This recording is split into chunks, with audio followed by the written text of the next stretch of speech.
Sir, ഇപ്പോൾ വെടിനിർത്തൽ സമാധാനപൂർവമായ കരാറിലേക്ക് പോയിരിക്കുകയാണ്. ഇനി ഭീകരവാദികൾ നമ്മുടെ രാജ്യത്തേക്ക് കടന്നു കയറിയാൽ ഇന്ത്യ നോക്കിയിരിക്കില്ല, തിരിച്ചടി ഉണ്ടാകുമെന്ന് ഇന്ത്യ തറപ്പിച്ച് പറയുന്നുണ്ട്. ഇതിൻ്റെ ഇടയ്ക്ക് വെടിനിർത്തലാക്കിയതിനെ കുറിച്ച് ഒരു വിഭാഗം കുറ്റപ്പെടുത്തുന്നു. യുദ്ധം ഉണ്ടായപ്പോൾ യുദ്ധം എന്തിനു ഉണ്ടാക്കി എന്ന് ചോദിച്ച് കുറേ വിഭാഗം കുറ്റപ്പെടുത്തിക്കൊണ്ടുവരുന്നു. ഇപ്പോൾ പറയുന്നത് ഇന്ദിരാഗാന്ധി ഉണ്ടായിരുന്നുവെങ്കിൽ ഇതൊന്നും സംഭവിക്കില്ലായിരുന്നു, പാകിസ്ഥാനെ കയറി അടിച്ച് തീർത്തിട്ടേ വരുള്ളൂ, മോദി ആയതുകൊണ്ടാണ് അമേരിക്കൻ പ്രസിഡന്റിന്റെ മുന്നിൽ ഇങ്ങനെ കുമ്പിട്ട് നിൽക്കേണ്ടി വരുന്നത് എന്നാണ്. ഏറ്റവും അതിന് രസകരമായിട്ടുള്ള സംഭവം, എനിക്ക് ഇന്ദിരാഗാന്ധി ചിരഞ്ജീവിയായിരിക്കും ഞാൻ വിചാരിച്ചിരുന്നില്ല. കാരണം ഏതൊരാളെ സംബന്ധിച്ച് ഒരു സമയത്ത് മരണം അനിവാര്യമാണ്. അപ്പോൾ അതുകൊണ്ട് ഇന്ദിരാഗാന്ധി മരിച്ചതിനകത്ത് ദുഃഖിക്കുന്ന ആളുകൾ ഇന്ദിരാഗാന്ധിയുടെ മരണത്തിൻ്റെ പിന്നിലുള്ള വസ്തുതയോട് പഠിക്കണം. ഇന്ദിരാഗാന്ധിയുടെ മരണത്തിന് സ്വയം കൃതനാർത്ഥമായിട്ടുള്ള മരണമാണ്. അതിനകത്ത് ഏറ്റവും കൂടുതൽ വില കൊടുക്കേണ്ടി വന്ന ഇവിടുത്തെ ഏറ്റവും ന്യൂനപക്ഷ വിഭാഗമായിരിക്കുന്ന സിഖ് സമുദായത്തിൻ്റെ കൂട്ടക്കുരുതിയാണത്. അതിനെക്കുറിച്ച് വളരെ മനോഹരമായിട്ട് മലയാളിയായിരിക്കുന്ന എം മുകുന്ദൻ അദ്ദേഹത്തിൻ്റെ പുസ്തകമായിരിക്കുന്ന ഡൽഹിയിലെ ഗാഥകൾ എഴുതിയിട്ടുണ്ട്. ആയിരക്കണക്കിന് സിഖുകാരാണ് കൊലപ്പെടുത്തിയിട്ടുള്ളത്. ഇത് അത്രയും അതിക്രൂരമായിരിക്കുന്ന കൊലപാതകങ്ങൾ നടത്തിയിരിക്കുന്ന ഇന്ദിരാഗാന്ധിയുടെ മരണത്തോടനുബന്ധിച്ചാണ്. ഈ പറയുന്ന ഇന്ദിരാഗാന്ധി ആയിരുന്നല്ലോ 1971 ഇന്ത്യയുടെ പ്രധാനമന്ത്രി. അവർ പ്രധാനമന്ത്രി ആയിരിക്കുന്ന സമയത്താണല്ലോ പാകിസ്ഥാനുമായിട്ട് യുദ്ധം ഉണ്ടായത്. ആ യുദ്ധത്തിൻ്റെ സമയത്ത് ഇന്ത്യയിലെ പ്രതിപക്ഷ പ്രസ്ഥാനങ്ങൾ സ്വീകരിച്ചൊരു നയമുണ്ട്. അവർ എല്ലാ സർവാത്മന പിന്തുണയ്ക്കാനാണ് ഇന്ത്യൻ പ്രധാനമന്ത്രിയെ. അന്നത്തെ പ്രതിപക്ഷത്തിൻ്റെ മുഖ്യ നേതാവായിരിക്കുന്ന അടൽ ബിഹാരി വാജ്പേയിയുടെ വീട്ടിൽ ഇന്ദിരാഗാന്ധി ചെല്ലുന്ന സമയത്ത് വാജ്പേയി പറയുന്നത് ഇത് കക്ഷി രാഷ്ട്രീയം മറന്നുള്ള പിന്തുണയാണ്. നിങ്ങൾ പ്രധാനമന്ത്രി എന്ത് തീരുമാനമെടുക്കുന്നോ ആ തീരുമാനത്തിൻ്റെ കൂടെയാണ് ഇന്ത്യയിലെ പ്രതിപക്ഷം എന്ന് പറഞ്ഞത്. അന്നത്തെ ഇന്ത്യയിലെ പ്രതിപക്ഷ നേതാവായിരിക്കുന്ന അടൽ ബിഹാരി വാജ്പേയി ആണ്. അവിടെയുള്ള മുഴുവൻ രാഷ്ട്രീയ പ്രസ്ഥാനങ്ങളും അതിന് പിന്താങ്ങി. ആകെ ചില എതിർപ്പ് വന്ന് കോൺഗ്രസ്സുകാരുടെ ചില ആളുകളുടെ പക്ഷത്ത് നിന്നാണ്. കാരണം അന്ന് ഈ തെരഞ്ഞെടുപ്പിന് ശേഷം അക്കാലത്തുണ്ടായിരുന്ന കോൺഗ്രസിൻ്റെ പേര് ഇന്ദിരാ കോൺഗ്രസ് എന്നതിൻ്റെ പേര്. കോൺഗ്രസ് രണ്ടായിരുന്നു.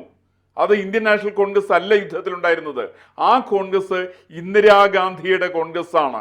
ആ കോൺഗ്രസ് യുദ്ധം ചെയ്തു.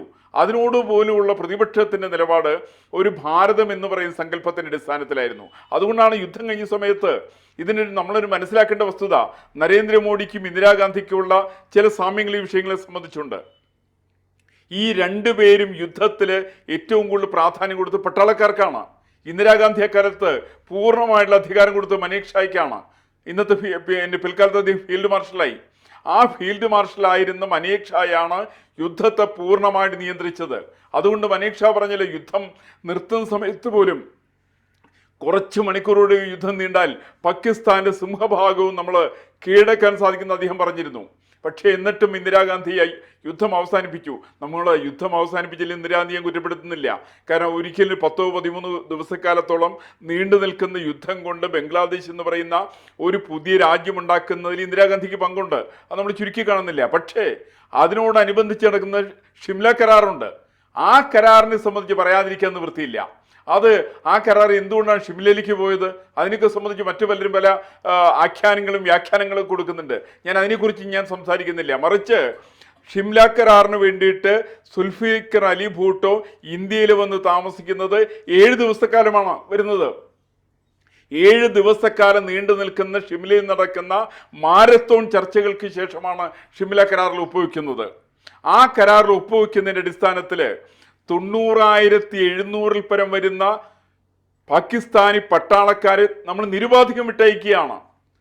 എനിക്കൊന്ന് ഇന്ത്യക്കാരെ ഏകദേശം 54-55 പേര് മാത്രമാണ് ബാക്കി ഉണ്ടായിരുന്നത്. അവരെ തിരിച്ചിങ്ങോട്ടേക്ക് തരാന്നുള്ള എഗ്രിമെന്റിനകത്ത് ഈ പറയുന്ന സമയത്താണ് ഇന്ത്യയിലെ പ്രതിപക്ഷ പ്രസ്ഥാനങ്ങളും അന്ന് ഉണ്ടായിരുന്ന കോൺഗ്രസിലെ ചില ആളുകൾക്ക് തന്നെ പറഞ്ഞു, ഇത് നിരുപാധികം വിട്ടയക്കുന്നത് ശരിയാണോ? ഇന്ദിരാഗാന്ധി ശ്രദ്ധിക്കേണ്ടത് 90,000 പരം വരുന്ന പട്ടാളക്കാർ ഇന്ത്യൻ പട്ടാളത്തിൻ്റെ കഴിവുകൊണ്ട് അറസ്റ്റ് ചെയ്യപ്പെട്ട് പിടിക്കപ്പെട്ട് അവർ പൂർണ്ണമായിട്ട് സറണ്ടർ ചെയ്തവരാണ് ഇന്ത്യക്ക്.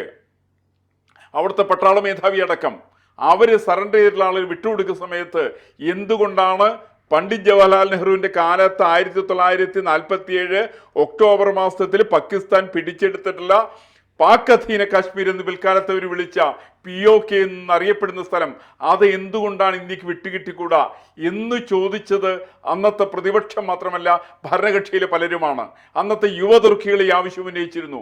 എസ് ചന്ദ്രശേഖർ ഈ വിഷയം ആവശ്യപ്പെട്ടിരുന്നു. മോഹൻ ധാരിയെ ഈ വിഷയം ആവശ്യപ്പെട്ടിരുന്നു. ലക്ഷ്മി കാന്തമ്മ ഈ വിഷയം ആവശ്യപ്പെട്ടിരുന്നു. ഇന്ത്യയിലെ പ്രധാനമന്ത്രിയായിട്ട് കോൺഗ്രസിന്റെ ഔദ്യോഗിക സ്ഥാനാർത്ഥിയായിരുന്ന നീലം സഞ്ജീവ് റെഡ്ഡി ഈ വിഷയം ആവശ്യപ്പെട്ടിരുന്നു. അങ്ങനെ കോൺഗ്രസിന്റെ നേതാക്കന്മാരും പ്രതിപക്ഷത്തുള്ള ജനസംഘവും സ്വതന്ത്ര പാർട്ടിയും സോഷ്യലിസ്റ്റ് പാർട്ടിയും ഇടതുപക്ഷ പ്രസ്ഥാനങ്ങളും അടങ്ങുന്ന എല്ലാവരും ആവശ്യപ്പെട്ടത് POK ഇന്ത്യക്ക് തിരിച്ചു വിട്ട് മേടിക്കാൻ വേണ്ടി സാധിക്കണം. അങ്ങനെ സമയത്ത് മാത്രമേ കൊടുക്കാൻ പറ്റുള്ളൂ എന്നാണ്. ആ സമയത്ത് ഇന്ദിരാഗാന്ധി ആ സമയത്ത് വശംവതിയായത് തീർച്ചയായിട്ടും ഒരു സംശയമില്ല. അമേരിക്ക അടക്കമുള്ള ഈ 71 വാറിന്റെ വെടിനിർത്തൽ കരാറിന് പ്രേരിപ്പിക്കുന്ന ആരാണ്? അമേരിക്കയാണ് പ്രേരിപ്പിക്കുന്നത്. എല്ലാ സമയത്തും പരാജയപ്പെടുന്ന സമയത്ത് പാകിസ്ഥാൻ പോയിട്ട് അഭയം പ്രാപിക്കുന്ന അമേരിക്കയിലാണ്. നമുക്ക് ചിലപ്പോൾ തോന്നാം 7ാം കപ്പൽപ്പടവം സമയത്ത് ഇന്ദിരാഗാന്ധി തടഞ്ഞു നിർത്തി എന്നൊക്കെയാണ്. ഇന്ദിരാഗാന്ധി തടഞ്ഞു നിർത്തി എന്നുള്ളത് ഞാൻ നിഷേധിക്കുന്നില്ല. പക്ഷെ മറുവശം അതിനെ സംബന്ധിച്ചുകൊണ്ട് ആ യുദ്ധം ആരംഭിക്കുന്നതിന് തൊട്ടു മുമ്പായിട്ട് ശ്രീമതി ഇന്ദിരാഗാന്ധി അവിടെ അമേരിക്കയിൽ പോയിട്ട് അമേരിക്കൻ പ്രസിഡന്റിനെ കണ്ട് ഇന്ത്യക്ക് വേണ്ടിയിട്ട് പിന്തുണ അഭ്യർത്ഥിക്കാൻ വേണ്ടിയിട്ട് പോയിട്ടുള്ള ഒരു ദയനീയമായിട്ടുള്ള അവസ്ഥയുണ്ട്. അതിനെ സംബന്ധിച്ച് അടുത്തിടയ്ക്ക് ഇറങ്ങിയിട്ടുള്ള ഒരു സിനിമയുണ്ട് എമർജൻസി. ആ എമർജൻസി സിനിമയിൽ പറയുന്നുണ്ട്. ഞാൻ ആ എമർജൻസി സിനിമയിൽ പറയുന്ന പോലെ ഇന്ത്യൻ പ്രധാനമന്ത്രി കാത്തുകിട്ടി നിന്നു എന്ന് ഞാൻ പറയുന്നില്ലെങ്കിൽ പോലും ഒരു സംശയവുമില്ല, അന്നത്തെ അമേരിക്കൻ പ്രസിഡന്റ് ഇന്ദിരാഗാന്ധിയുടെ വാക്കുകൾ ചെവിക്കൊള്ളാൻ വേണ്ടി തയ്യാറായിരുന്നില്ല. മറിച്ച് യുദ്ധത്തിന്റെ 13 ദിവസക്കാലം കഴിഞ്ഞ് ബംഗ്ലാദേശ് രൂപീകരണാർത്ഥം അവരാവശ്യപ്പെടുന്നത് നിങ്ങൾ യുദ്ധം നിർത്തണം എന്നാണ് ആവശ്യപ്പെടുന്നത്. അല്ലെങ്കിൽ ഞങ്ങളിത് 7ാം കപ്പൽപ്പടയെ അങ്ങോട്ടേക്ക് അയക്കുന്നു എന്നൊക്കെ പറയുന്ന വീമ്പിളക്കിയിട്ടുള്ള ആളുകളാണ് അമേരിക്കക്കാര്. അതിനെ ഏതായാലും മാനിച്ചുകൊണ്ട് തന്നെയായിരുന്നു ശ്രീമതി ഇന്ദിരാഗാന്ധി അന്ന് വെടിനിർത്തൽ കരാർ ഉണ്ടാക്കിയത്. അതിനുശേഷമാണ് സിംല കരാർ ഉണ്ടാക്കിയത്. ആ സിംല കരാറിന്റെ അടിസ്ഥാനത്തിലാണ് അവരുടെ മുഴുവൻ ആളുകളെ, മുഴുവൻ കുറ്റവാളികളായിരിക്കുന്ന പട്ടാളക്കാരെയും വിട്ടുകൊടുക്കാൻ തീരുമാനിച്ചതാണ്. അപ്പൊ എന്ന് വെച്ചാൽ ഇന്ദിരാഗാന്ധി ആയിരുന്നുവെങ്കിൽ ഒരു കാരണവശാലും നരേന്ദ്രമോദിക്ക് അപ്പുറത്ത് ഒരില പോലും മാറ്റിവെക്കാൻ ഇന്ദിരാഗാന്ധി സംബന്ധിച്ച് സാധിക്കില്ല. ഇതിന് പല കാരണമുണ്ട്. ഇതിന് യുദ്ധകാലത്തിൻ്റെതായിട്ടുള്ള ചില സാമാന്യ മര്യാദകളുണ്ട്. ഇന്ന് നരേന്ദ്രമോദി ചെയ്തുകൊണ്ടിരിക്കുന്നത് ഈ കാര്യങ്ങളൊന്നും തീരുമാനമെടുക്കുന്ന നരേന്ദ്രമോദിയല്ല. നരേന്ദ്രമോദി ഇതിന് ആദ്യത്തെ പത്രസമ്മേളനം നടത്തുന്നത് 2 വനിതകൾ വെച്ചുകൊണ്ടാണ്. ഞങ്ങൾ എന്തൊക്കെയാണ് ഓപ്പറേഷൻസ് അവിടെ പാകിസ്ഥാനിൽ ചെയ്തത്, ഇത് മാധ്യമങ്ങളോട് കൃത്യമായിട്ട് പറയുന്നത് 2 വനിതകളാണ് പറയുന്നത്. കാരണം സിന്ധൂരം മാറ്റണമെന്ന് ആവശ്യപ്പെട്ട തീവ്രവാദികളെ നിലനിർത്തി നിർത്തണമെന്ന് ആവശ്യപ്പെട്ടുകൊണ്ട് തീവ്രവാദ കേന്ദ്രങ്ങളിലേക്ക് കടന്നാക്രമിച്ച ഇന്ത്യൻ പട്ടാളം നടത്തിയത് എന്താണെന്ന് ഇന്ത്യയിലെ പൊതുസമൂഹത്തോട് ആദ്യം വിളിച്ചു പറഞ്ഞത് 2 വനിതകളായിരിക്കുന്ന പട്ടാള ഓഫീസർമാരാണ്. മറിച്ച് മറ്റൊന്നുള്ളത്, അതേപോലെ തന്നെയാണ് ഇന്ത്യയിലെ 3 പട്ടാള മേധാവികളോടും അദ്ദേഹം പറയുന്നത്, നിങ്ങൾക്ക് തീരുമാനമെടുക്കാം, നിങ്ങൾക്ക് പാകിസ്ഥാൻ ആക്രമിക്കാം, നിങ്ങൾക്ക് സമയം നിശ്ചയിക്കാം. മറിച്ച് ഇതിന് ഇനിയൊരു ഇന്ത്യയുടെ പ്രധാനമന്ത്രിയുടെ, ഇന്ത്യയുടെ ഭരണാധികാരിയുടെ അനുവാദം നിങ്ങൾക്ക് ആവശ്യമില്ല. അർത്ഥശങ്കയ്ക്കിടയില്ലാത്ത വിധമാണ് പറയുന്നത്. ഈ തരത്തിൽ പറയുന്ന ഒരു ടീമിനെ അംഗീകരിക്കുന്ന സ്വഭാവം നരേന്ദ്രമോദിയെ സംബന്ധിച്ചിട്ടുണ്ട്. അതുകൊണ്ടാണ് സർവകക്ഷി സമ്മേളനത്തിൽ പ്രധാനമന്ത്രിയല്ല പങ്കെടുത്തത്. പ്രധാനമന്ത്രി പങ്കെടുത്തത് ഹോം മിനിസ്റ്റർ പങ്കെടുക്കട്ടെ, രാജ്യരക്ഷാ വകുപ്പിന്റെ മന്ത്രി പങ്കെടുക്കട്ടെ, ധനകാര്യ വകുപ്പ് മന്ത്രി പങ്കെടുക്കട്ടെ, പട്ടാള ഉദ്യോഗസ്ഥന്മാർ പങ്കെടുക്കട്ടെ, അവരാണ് കാര്യങ്ങൾ വിശദീകരിക്കുന്നത്. ഇന്ത്യൻ പ്രധാനമന്ത്രി ആയിരുന്നില്ല. മറിച്ച് 1971 പ്രശ്നം ഏത് കാര്യത്തിനും ഇന്ദിരാഗാന്ധി മാത്രമാണ് സംസാരിച്ചത്. മനേക്ഷയോട് സംസാരിക്കുന്ന ഇന്ദിരാഗാന്ധിയാണ്, സുൽഫിക്കർ അലി ഭുട്ടോട് സംസാരിക്കുന്ന ഇന്ദിരാഗാന്ധിയാണ്, പത്രമാധ്യമങ്ങളോട് സംസാരിക്കുന്ന ഇന്ദിരാഗാന്ധിയാണ്. കാരണം ഇന്ദിരാഗാന്ധിക്ക് കൂട്ടത്തിലുള്ള ഒരാളെപ്പോലും വിശ്വാസം ഉണ്ടായിരുന്നില്ല. കാരണം അന്നത്തെ കോൺഗ്രസ് എന്ന് പറയുന്നാൽ അവരുടെ സ്വന്തം കോൺഗ്രസ് ആണ്, ഇന്ദിരാ കോൺഗ്രസ് ആണ്. ബാക്കിയുള്ള ഇന്ദിരയുടെ ചില ചാവേറുകളും അവരുടെ ചില കൂലിപ്പണിക്കാരായിരിക്കുന്ന ആളുകളാണ് മന്ത്രിസഭയിൽ ഉണ്ടായിരുന്നത്. അതിനെക്കുറിച്ച് അന്ന് രസകരമായുള്ള കമന്റ് അതിനു മുമ്പും പറഞ്ഞിട്ടുണ്ട്. 1965 സമയത്തിന് യുദ്ധം ഉണ്ടായിരുന്നു, ഇന്ത്യ പാകിസ്ഥാൻ യുദ്ധം. ആ യുദ്ധം നടക്കുന്ന സമയത്ത് ഇന്ദിരാഗാന്ധി അന്ന് കാശ്മീരിൽ ശ്രീനഗറിൽ അവർ ഉല്ലാസയാത്രയ്ക്ക് പോയിരിക്കുകയായിരുന്നു. അന്ന് അവരൊക്കെ ഇന്ത്യയുടെ വാർത്താവിതരണ പ്രക്ഷേപണ വകുപ്പ് മന്ത്രിയാണ്. അവരോട് ഉടനെ പട്ടാളം സുരക്ഷാ സൈന്യം ആവശ്യപ്പെട്ടു, നിങ്ങൾ മടങ്ങിപ്പോരണം. അവരൊന്നും മടങ്ങിപ്പോരാൻ പറ്റില്ല എന്ന് പറഞ്ഞു. അവരങ്ങനെ നിന്നു. ആ സമയത്താണ് ഇന്ത്യയിലെ മാധ്യമങ്ങൾ ഹിന്ദു വെണ്ടയ്ക്കാക്ഷരത്തിൽ നിരത്തി ഇന്ത്യയിലെ മന്ത്രിസഭയിലെ ഒരേ ഒരു പുരുഷനേ ഉള്ളൂ, അത് ശ്രീമതി ഇന്ദിരാഗാന്ധിയാണെന്ന്. അപ്പൊ കോൺഗ്രസ്സുകാരെ ഇതൊക്കെയാണ് അംഗീകരിക്കുന്നുണ്ടെങ്കിൽ, കാരണം ഇന്ത്യൻ പട്ടാളത്തെ അംഗീകരിക്കാത്ത, ഇന്ത്യയുടെ സുരക്ഷയെ അംഗീകരിക്കാത്ത ഒരു വ്യക്തിത്വം തന്നെയായിരുന്നു ശ്രീമതി ഗാന്ധി. അതിനെനിക്ക് സാധാരണ ബോധമുണ്ടായിട്ടാണ് എന്ന് ഞാൻ വിശ്വസിക്കുന്നില്ല. ഈ അബോധാവസ്ഥയാണ് ഇന്ദിരാഗാന്ധിയെക്കുറിച്ച് ഇവർ പ്രചരിപ്പിക്കുന്നതെങ്കിൽ അത് ന്യായമാണ്. ഏതാണെങ്കിലും ഇന്ദിരാഗാന്ധി ആയിരുന്നുവെങ്കിലും ഒരു കാരണവശാലും അവർക്ക് മറ്റുള്ള ആളുകളെ മുഖവിലക്കെടുക്കാൻ അവർക്ക് ഇന്ദിരാഗാന്ധിക്ക് ഒരു കാലഘട്ടത്തിൽ സാധിച്ചിട്ടില്ല.